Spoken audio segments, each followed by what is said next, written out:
Buenas tardes, ¿qué tal? Hola a todos y a todas. ¿Cómo están? Les voy a presentar brevemente porque, bueno, esta semana ha quedado muy cargadita, entonces decidimos hacer una muy breve pasaje por dos casos sobre en el marco de lo que están viendo con Sergio que vieron de defensa de la competencia. Les vamos a mostrar un caso a nivel nacional, que es el famoso caso del cártel de la salsa de tomate que se sancionó en 2014 y a 5 empresas que producían salsa de tomate, y el caso de Google, que es un caso más internacional y que, bueno, está, digamos, bajo un marco jurídico de lo que es la Comisión de Defensa de la Competencia a nivel de la Comunidad Económica Europea. Bien, entonces, vamos a tratar de, bueno, comentar un poquito los casos en media horita nomás, así que es un pasajecito. El caso de la salsa de tomate, empezamos por el caso del territorio nacional. Bueno, fue un caso muy famoso que en realidad comenzó la denuncia por una de las empresas que conformaba el cártel junto con otras 5, que bueno, todo comienza porque en realidad ingresa un producto nuevo en el mercado por otras empresas competidoras, y 5 empresas, o sea, 6 con la que denunció, se juntan para no tener que entrar en una guerra de precios, ¿bien? O sea, entonces se juntan de manera de concertar precios y cantidades, ¿bien? Y no ante la amenaza de productos nuevos de la competencia, ante esa amenaza de entrar en una guerra de precios y terminar compitiendo al costo marginal, lo que hacen es, bueno, es unirse para distribuirse lo que es la producción, las cantidades y concordar los precios. El caso duró bastante, o sea, la investigación por parte de la Comisión de Defensa de la Competencia, fíjense en que se publica en 2014 la resolución, y la denuncia fue hecha en 2010. Entonces, esto, lo que es la conformación de un cártel que se enmarca en la Ley de Defensa de la Competencia 18.159, una ley bastante relativamente nueva, y que, bueno, como ya lo vieron más o menos con Sergio, y bueno, lo que es la conformación de un cual, ya sea concertar precios o concertar de alguna manera cantidades, restringir o limitar, digamos, tanto la producción a nivel del mercado, la distribución o el desarrollo tecnológico, está considerado como prácticas anticompetitivas y, bueno, justamente están penalizadas, ¿no? ¿Qué pasa en 2010? Bueno, se acerca Timopel, que es una empresa que conformaba el cártel junto con las otras 5, lo que es la marca Don Domingo, y denuncia. Y como denuncia se amparan las figuras, justamente quizás se pelearon o quizás se vieron amenazadas que podía saltar a la luz esto, y se acerca bajo la figura del arrepentido, que es la figura que justamente la, la define la ley para poder incentivar a que las empresas puedan arrepentirse de incurrir en una práctica anticompetitiva, y mediante esta figura no tiene sanción, se exonera de la sanción. ¿Bien? Entonces, Timopel denuncia a estas otras 5 empresas, bien, Barraca de Ambrosi, Fácil Industrial del Sauce, Guibur, Vulcaña y Domingo Belf. Bien, las denuncia y bueno, y denuncia que había un acuerdo, bien, eh, para determinar y repartirse el mercado. Que cuando comienza a investigar, bueno, en todo esto la comisión empieza a investigar justamente cómo puede ser. Cuando cita a las empresas para investigar, a ver si realmente pasaba esto, bueno, las empresas lo que argumentan es que habían razones de eficiencia, ¿no? Razones que estaban amenazadas por justamente por la competencia internacional, por otras razones que tenían que de alguna manera achicar costos. Y para achicar costos lo que hicieron fue armar una especie de club de compras, de manera de mandar a producir los envases bien las cajas para envasar la salsa de tomate en manera conjunta y tener así efectos de escala, ¿no? Y poder acceder a un precio menor. Esa era una de las razones. Otra de las razones, bueno, era del mismo estilo, bajar los costos de los fletes centralizando el flete a un depósito y de ahí después cada empresa recogía sus envases. Y el tercer argumento era competir con el producto importado, que ante la amenaza, ante la importación de salsa de tomate, supuestamente no le permitía competir a los precios que había en el mercado y de alguna manera necesitaban reducir costos. Bien, esas fueron las razones. Este, entonces, bueno, la comisión empieza a realizar informes técnicos y a investigar si esto se cumplía y si era verdad. Para esto lo que utilizan es dos, principalmente, bueno, utilizan muchas fuentes de información, pero una de las fuentes fue solicitan todo lo que es la información que tiene que ver con las ventas durante ese periodo y otra cosa que hacen es investigar un poco cómo había sido la distribución de cantidades y precios durante esos 3 años, ¿no? Cómo había sido la venta en los puntos de venta, ¿no? Para ver si había un estancamiento de las cantidades, si se podía inducir que hubiera un acuerdo, ¿no?, de distribución. Un concepto que lo define la ley también, y es muy importante antes de empezar cualquier investigación, es justamente si queremos investigar si se incurren prácticas anticompetitivas, bien, de un mercado. En un mercado hay que definir ese mercado, en el mercado, lo que es el mercado relevante, ¿no? ¿Cuál es el mercado relevante? Y bueno, el artículo 5 de la ley define el mercado relevante de acuerdo a sustitutos, bien, y los sustitutos tienen que ver con las características, bien, del producto, bien, que sean características similares, y otra dimensión que se toma en cuenta para definir el mercado relevante es el ámbito geográfico, bien. O sea, principalmente sobre el nivel de sustitución del producto, en este caso de la salsa de tomate, bien, o sea, se tomaría, o el mercado se definiría de acuerdo a aquellos tipos de salsa de tomate que sean sustituto de las que estas empresas producían y vendían, y el ámbito geográfico, si es nacional, regional, departamental, etc. Bien, al momento, bueno, justamente acá, las propiedades que se ofrece al consumidor era el del tomate industrializado. Las razones, digamos, son practicidad, duración y disponibilidad, y bueno, se tomó como sustitutos, bien, y como mercado relevante, el tomate que tenía que ver con el tomate derivado del tomate industrializado, ¿no? Y se tomó todo lo que es tomate tamizado, pulpa de tomate, tomate triturado, y se dejó afuera el tomate fresco y el extracto de tomate. Bien, como supuestamente no competirían con este tipo de productos que supuestamente estaban transando en lo que es la conformación del cártel. Entonces, aquí lo que les decía, se solicitó toda la información que tenía que ver sobre ventas y facturación durante los años de 2009 a 2012, que supuestamente fueron los años en que operó el cártel. Bien, acuérdense que la denunciante fue y se arrimó a denunciar en 2010, pero bueno, la resolución salió en 2014.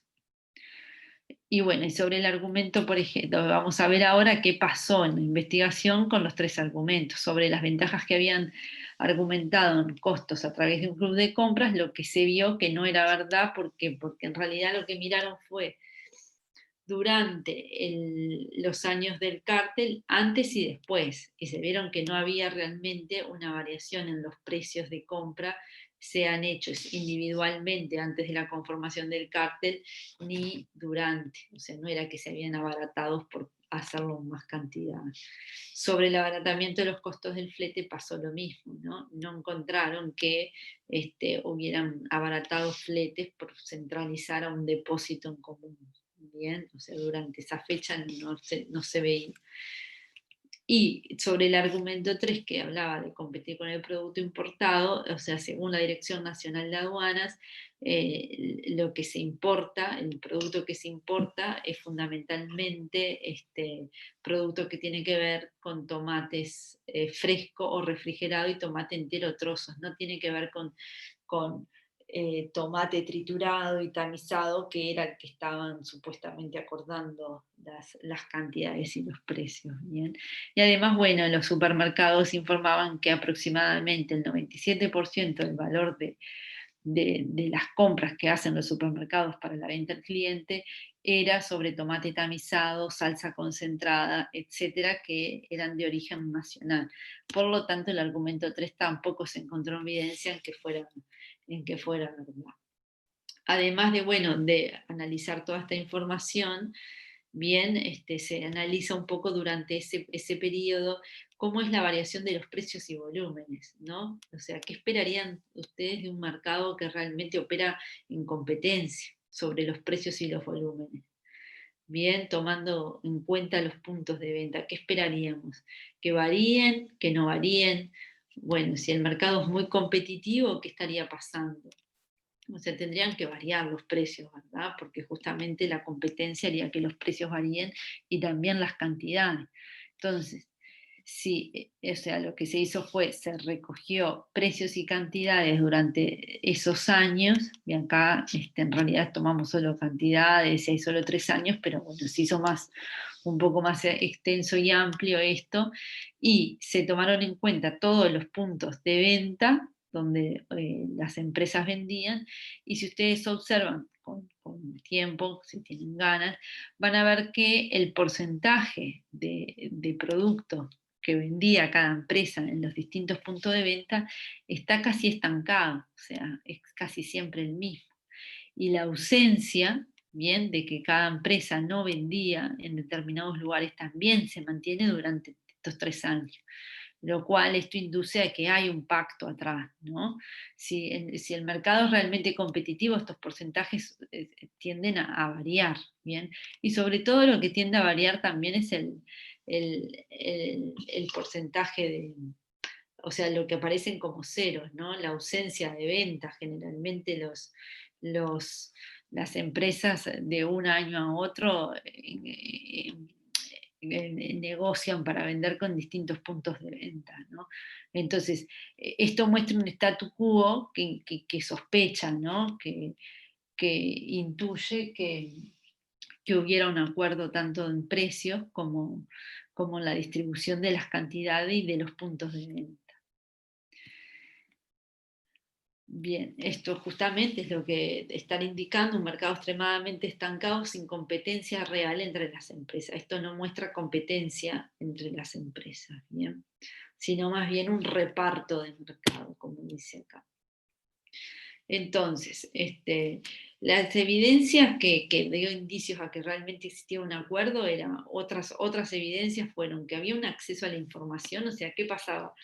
Ustedes se habrán preguntado anteriormente, ¿no? Entonces, si no habían costos, ¿para qué hacían toda la impresión de los envases juntos? Bueno, era la manera de justamente tener acceso a la información sobre lo que vendía cada uno y sobre los precios a los que vendían, ¿no? De controlar que estuvieran cumpliendo el acuerdo. Bien, el hecho de centralizar los envases y los fletes. O sea, imagínense que si distribuye y se llevaba todo a un depósito común, se podía controlar perfectamente quién distribuía qué cosa y qué cantidad. Bien, o sea, ese acuerdo es como una especie de acuerdo tácito, pero de alguna manera tenían un medio por donde controlar. Bien. Y otra cosa muy importante fue, ¿se acuerdan de la sanción, ¿no? De cuando la empresa sanciona a la que no cumple el acuerdo?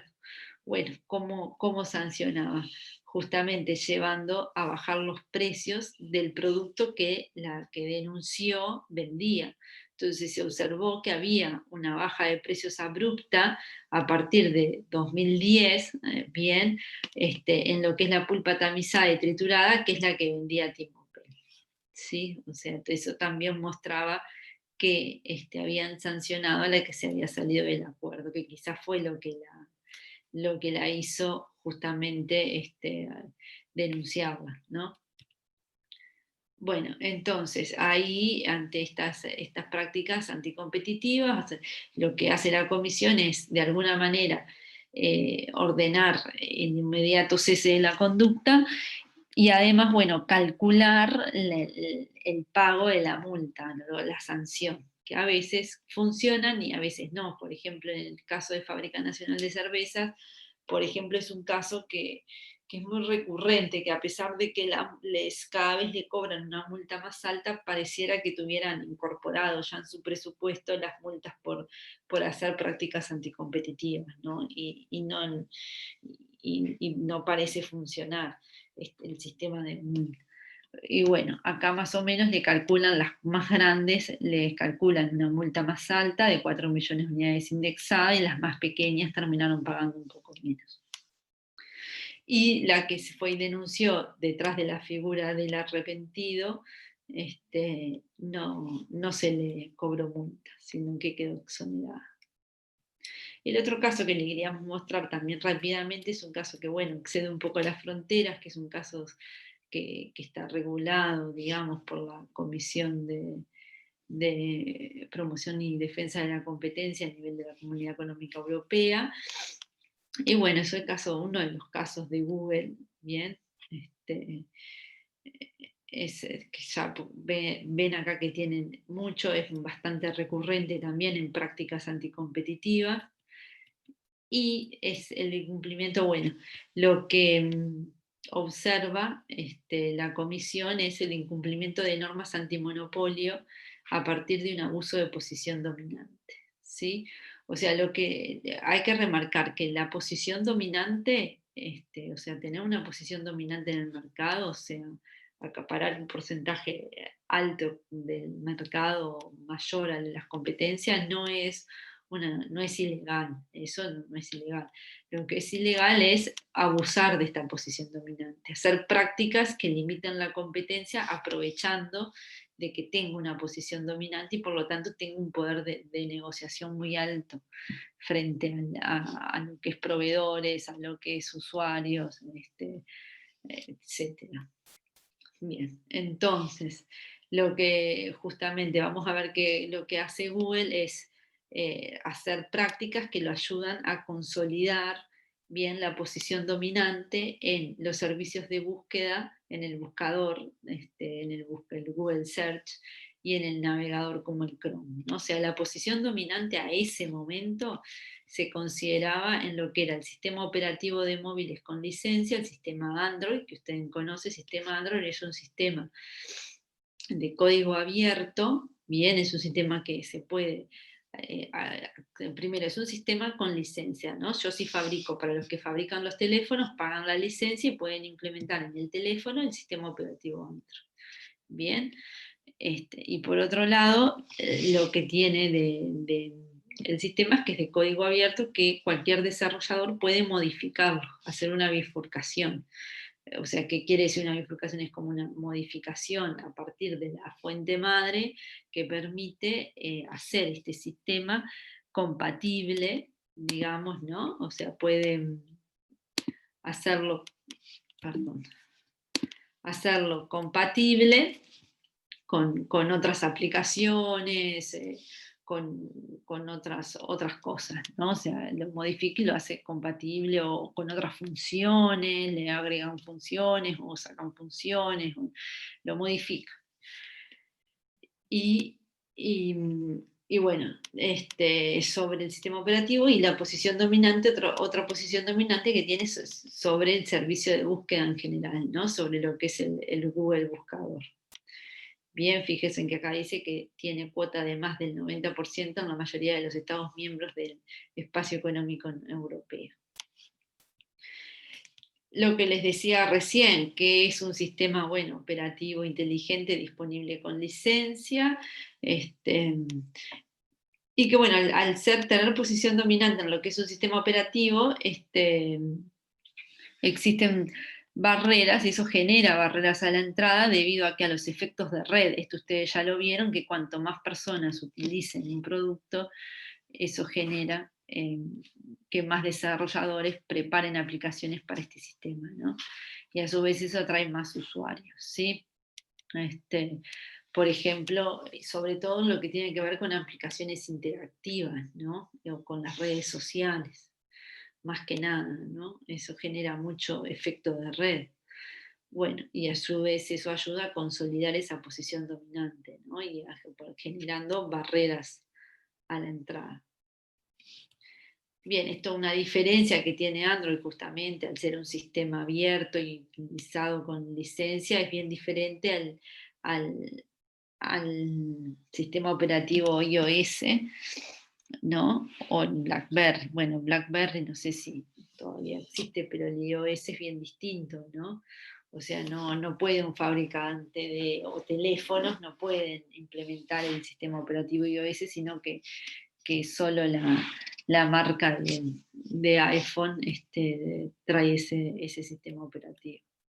Entonces, son tres las prácticas anti, en este caso, la observación de la comisión observa tres prácticas anticompetitivas. La primera tiene que ver con una vinculación ilegal de las aplicaciones de búsqueda y navegación de Google. ¿Qué es lo que hacen? A los fabricantes de teléfonos y que implementan el sistema operativo de Android, pagan la licencia e implementan ese sistema operativo, lo que necesitaban sí o sí es que sí estuviera preinstalado lo que es el Google Play Store, porque si no el usuario después no lo podía descargar ellos mismos. Pero ¿qué hacían Google? Lo que hacía es, les vendía, digamos, la preinstalación del Play Store con un combo, ¿no? Como un combo, con el Google Search y el Google Chrome, ¿sí? Y esto, ¿qué pasa? Como hay posición dominante de parte como Android, o sea, tiene posición dominante, genera realmente, limita muchísimo la competencia, ¿no? De otros, a otros tipos de navegadores o de buscadores, ¿no? O sea, si ya te viene el teléfono con la preinstalación de un buscador y un navegador, es muy probable que te quedes utilizando ese navegador y ese buscador. Y, o sea, es fundamental más en un sistema operativo que tiene posición dominante, ¿no? Eso hace muy difícil que otro, le hace más complicada, ya es complicada la competencia, porque bueno, ya si Android tiene posición dominante, es muy probable igual que el usuario utilice el buscador de Google, pero se hace más complicado si ya lo trae preinstalado, porque de alguna manera el competidor podría, mediante alguna estrategia, tratar de llegar al consumidor que tiene el sistema Android, llegar igual para que instale otro buscador, otro navegador. Bien, entonces, esto, bueno, justamente se considera ilegal desde 2011, cuando Google justamente pasa a ocupar una posición dominante en el mercado de tienda de aplicaciones para el sistema operativo de Android. Bien, fíjense en estos datos, ¿no? Que avalan un poco esto de la posición dominante y del abuso de la posición dominante. Los dispositivos Android con el buscador y el navegador Chrome preinstalado, más del 95% de todas las búsquedas se realizaron a través de Google Search, o sea, del buscador ya que venía preinstalado en dispositivos Android. En cambio, en los dispositivos Windows móvil, bien, que si bien se puede descargar el Google Search y el Chrome, al no venir preinstalado, menos del 25% de todas las búsquedas se realizaron a través del buscador de Google.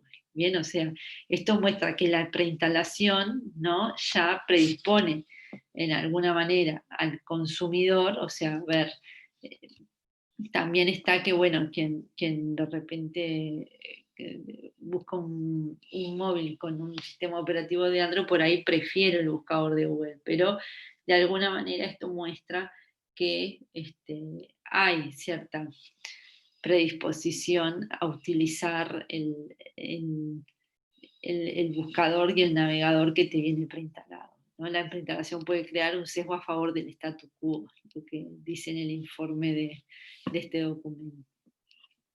Entonces,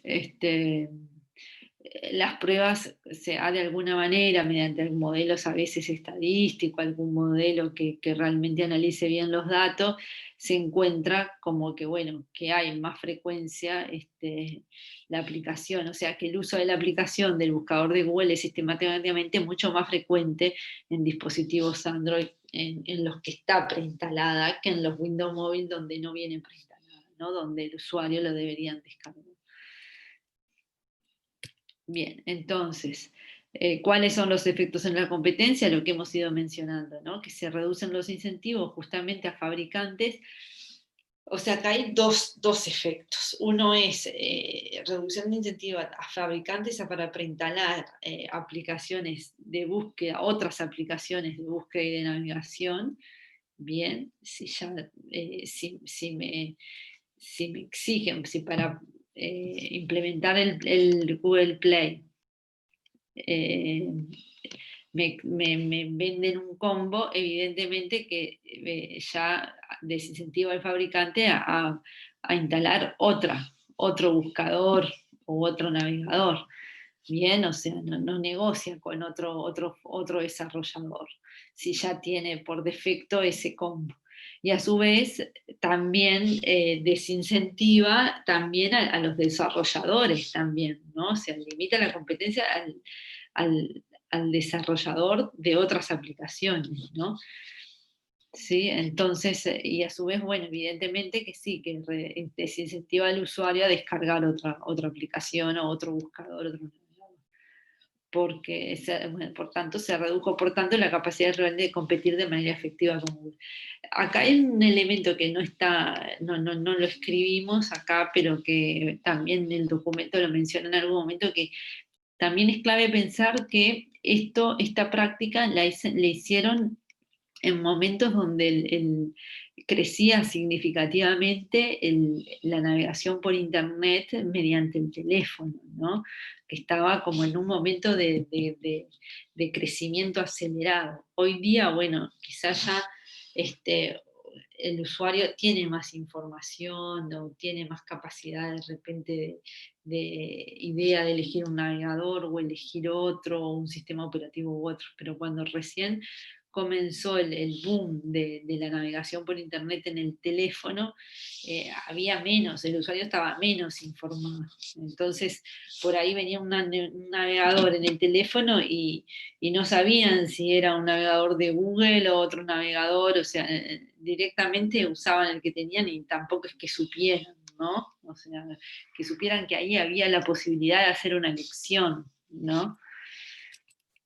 Bien, la otra práctica tiene que ver con pagos ilegales condicionados a bonificaciones o pagos ilegales condicionados a la preinstalación exclusiva del buscador. O sea, a los fabricantes que eran los más grandes, les hacían pagos para que justamente preinstalen exclusivamente, de manera exclusiva, y no permitieran otra instalación de otros buscadores que no negociaran, no pudieran negociar, no pudieran aceptar ofertas de otros desarrolladores que quisieran de repente ofertar otro buscador. Bien, bueno, esto justamente cómo afecta la competencia. Bueno, la investigación muestra que un motor de búsqueda rival no habría podido compensar a un fabricante de dispositivos o a un operador de redes móviles por la pérdida de los pagos de las cuotas de ingresos de Google. Claro, o sea, justamente al tener posición dominante, ¿no? Es el poder de negociación es muy alto en Google, ¿no? Digo, porque al haber muchos usuarios que utilizan su sistema operativo, un fabricador grande, está un poco, ¿no? En las condiciones de negociación son asimétricas, digamos, ¿no? Es difícil decirle que no, cuando tenés que la mayoría de los clientes utilizan y prefieren el sistema de Google, ¿no? Eso es justamente ahí es donde está el abuso de la posición dominante. Y el 3, la otra práctica anticompetitiva, es la obstrucción ilegal del desarrollo y la distribución de sistemas operativos Android competidores. Esto tiene que ver con, de alguna manera, obstaculizar, bien, obstruir, impedirle a los fabricantes que utilicen en sus teléfonos otros sistemas operativos que son bifurcaciones de Android, ¿no? Que justamente como son bifurcaciones, logran competir con Android. Es lo que les comentaba recién, a veces hay bifurcaciones que permiten otras funciones y a su vez permiten todo lo que Android permite. Y se vuelven, esas mismas bifurcaciones se vuelven competencia del Android madre, digamos, ¿no? Y bueno, pero justamente aquí lo que hacía era impedir que los fabricantes utilicen bifurcaciones de Android, a fin de poder preinstalar sus aplicaciones exclusivas de Google, entre ellas el Play Store y el buscador de Google. O sea, las tres prácticas, digo, lo que supuestamente la comisión concluye es que van a un objetivo claro, que es consolidar la posición dominante, no del sistema Android, que ya está consolidada, sino del buscador y del navegador. ¿Bien?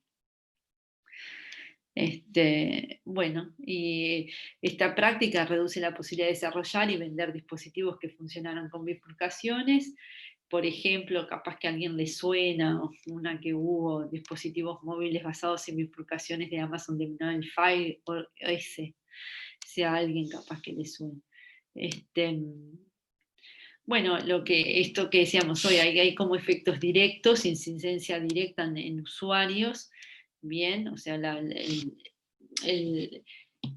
el, digamos, el distorsionar el mercado tanto afecta la parte que tiene que ver con los usuarios, con el excedente del consumidor, bien, con una incidencia directa en negarles acceso justamente a la innovación y a otros dispositivos, otras alternativas, ¿no?